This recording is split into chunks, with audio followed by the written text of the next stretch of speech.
Surat Ali Imran ayat 188.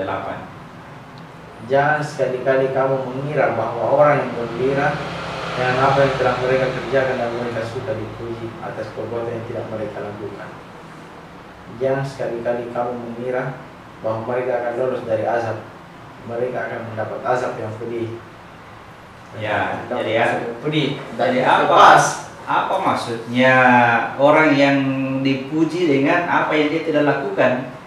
Itu kan bahasanya tidak mungkin orang memuji kalau yang bersangkutan itu tidak melakukan sesuatu yang terpuji. Jadi kelihatan yang melakukan sesuatu hal yang terpuji, lalu dia dipuji, tetapi kata Allah dia gembira dengan sesuatu yang dia tidak lakukan. Padahal dia melakukan ceritanya kelihatannya dia melakukan itu. Kata Allah dia melakukan sesuatu hal yang dia gembira dengan pujian terhadap sesuatu hal yang dia tidak lakukan. Karena kenapa? Karena ada satu hal yang diingkari. Dia ingkari perkataannya bahwa alhamdulillah segala puji bagi Allah, atau bahasa lain katakan puji Tuhan. Iya. Kalau melakukan puji Tuhan, begitu terjadi sesuatu hal yang baik minta dipuji, berarti pelanggaran terhadap kata-kata tadi. Makanya dia katakan di situ dia itu seharusnya dia yakini bahwa perbuatan baik itu bukan dia yang melakukan. Nah itulah kedalaman iman pada diri setiap orang yang memiliki ini.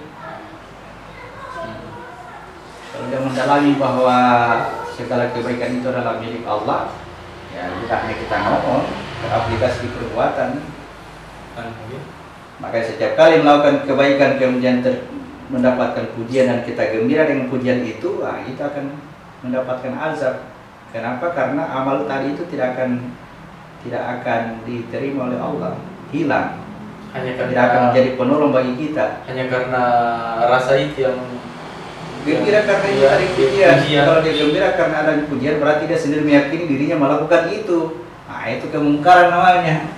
Ingat kepada Tuhan, orang-orang beginilah yang tidak sholat. Karena sholat harusnya mencegahnya dia untuk melakukan kemungkaran seperti ini.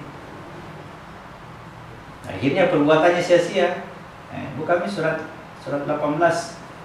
Surat 18 ayat 103 sampai 105.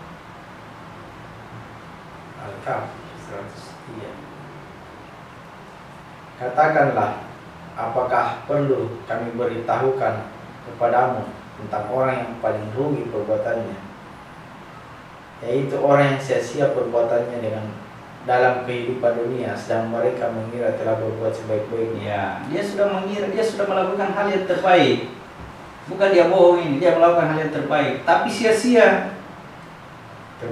Termasuk gitu, sholatnya, mendirikan Seluruh sholat. perbuatan baiknya sia-sia. Nah, ada ayatnya di bawahnya itu lanjutan 105. Kenapa dianggap sia-sia oleh Allah? Mereka itu adalah orang yang mengingkari ayat-ayat Tuhan. Ya, dia mengingkari ayat-ayat Tuhan dan dia mengingkari perjumpaan dengan Tuhan. Di mana ayat-ayat Tuhan?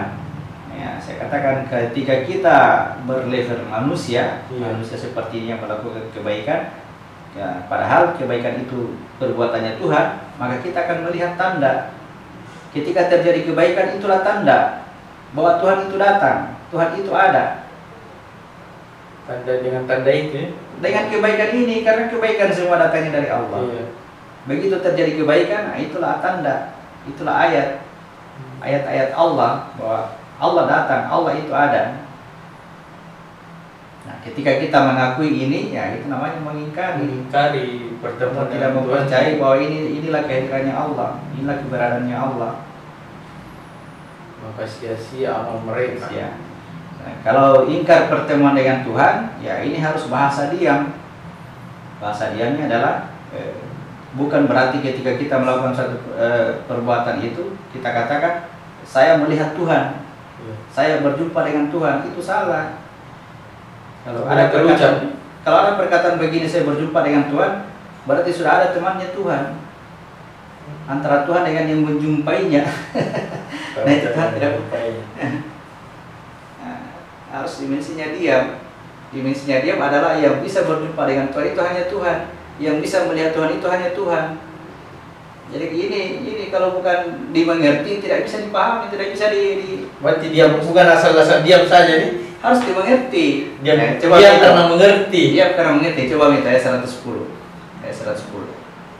Ayat 110. Bagaimana caranya supaya kita berjumpa dengan Tuhan? Katakanlah, sesungguhnya aku ini hanya seorang manusia seperti ada kamu. manusia, seperti tadi yang saya bilang, ada manusia terjadi perbuatan kebaikan, namanya Muhammad, pasti kebaikan yang dia lakukan. Iya. Nah, terus Yang telah menerima wahyu, bahwa sesungguhnya Tuhan kamu adalah Tuhan yang Maha Esa. Tuhan yang Esa, Tuhan itu satu, tidak boleh dua. Harusnya Tuhan berarti itu satu. tauhid dulu diajarkan nih, maksudnya harus kuat tauhidnya Ini dulu. dasarnya, ini dasarnya Iya. untuk harus Tuhan itu satu, itu Satu. sudah hukum mutlak, tidak boleh diduakan di Tuhan. Nah, terus lanjut. Maka barang siapa mengharap pertemuan dengan Tuhannya, maka hendaklah dia mengerjakan kebajikan. Ya, kenapa yang mengharapkan pertemuan dengan Tuhan disuruh melakukan kebaikan? Karena ketika terjadi kebaikan, di situ ada Tuhan. Berarti kena dengan baku. Iya, Cocok dengan ayat cuma yang kalau tadi. ucap bahwa saya berjumpa dengan Tuhan, pasti salah.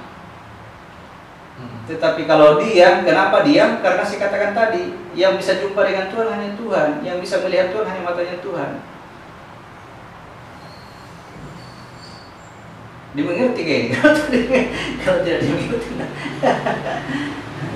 Jadi sebetulnya ini kita bisa apa ini menyaksikan keberadaannya Tuhan, tanda kutip menyaksikan, karena ini saya katakan ini sudah keluar lagi dari mulut, ya. Bagaimana kita melakukan perjumpaan dengan Tuhan.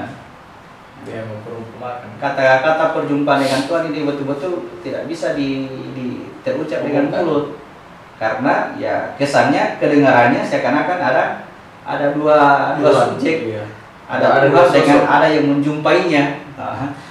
Padahal itu rumus mutlak, yaitu bahwa tidak ada yang bisa berjumpa dengan Tuhan kecuali Tuhan sendiri, karena Dia tunggal, Dia Esa. Tidak ada mata yang bisa melihat Tuhan kecuali matanya Tuhan sendiri. Ya. Nah, coba buka surat 41 ayat 54 terakhir penutup. Ingatlah sesungguhnya mereka dalam keraguan tentang pertemuan dengan Tuhan mereka. Ingatlah sesungguhnya Dia Maha meluput atas segala sesuatu. Terjadi pertemuan dengan Tuhan mereka, tapi mereka ragu.